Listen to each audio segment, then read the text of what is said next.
দেখো বন্ধুরা, আমি আমার গোপাল সোনার জন্য পাও মোজা বানাবো। তার জন্য লট লাগিয়ে আমি 12টা চেন বানিয়ে নিয়েছি।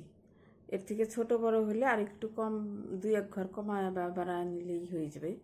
এবার 12টা চেন বানাইছি। এবার 1 2 3 4 নাম্বার চেনে 4 নাম্বার চেনের থেকে আমি ডবল ক্রোশিয়া বানাবো।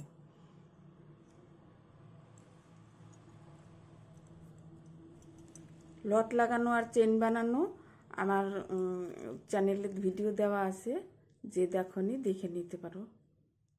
এভাবে আমি পুরা লাইনটা ডবল ক্রোশিয়া বানায় নিব।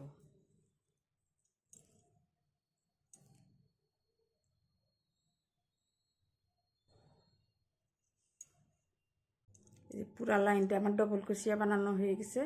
এখন এই যে মাথার এখানে 3টা ঘর বাড়াবো। একই চেনের থেকে 3টা ডবল ক্রোশিয়া বানাবো।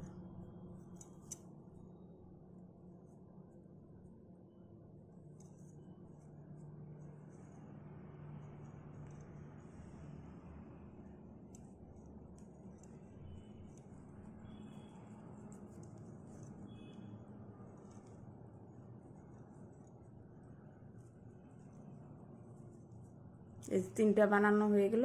এবার এই লাইনটা পুরা কমপ্লিট করব। এই মাথায় গিয়ে আবার ডবল ক্রোশিয়া বানাবো।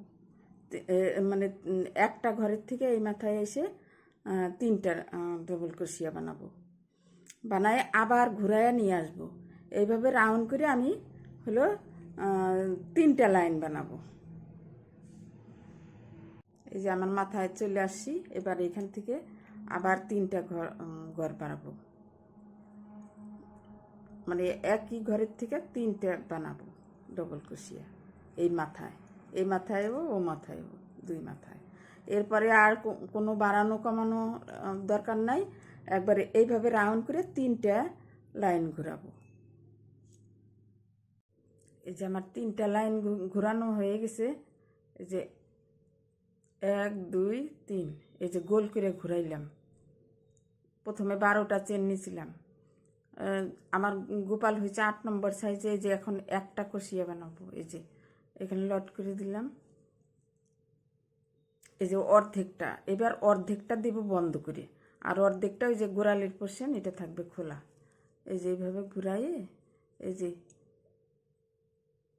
এই মাথার থেকে ও মাথা, এই যে এরকম করে যেভাবে আমি এর আগেও দেখায় দিছি, এই যে এইভাবে লক করতে হবে।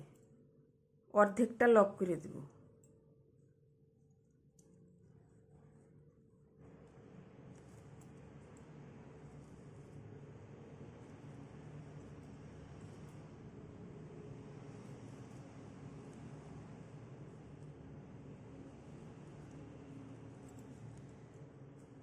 এই যে লক হয়ে গেল।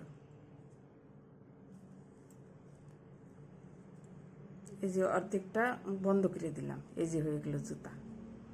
এবার এখান থেকে এই যে একটা চেন নিয়ে এই যে এখান থেকে কাঁচি দিয়ে কাটে দেব। তারপরে যে সুতাটা এই যে টান দিলাম, এই যে লক হয়ে গেল। এই যে হয়ে গেল জুতা। এই যে উল্টায় নেব।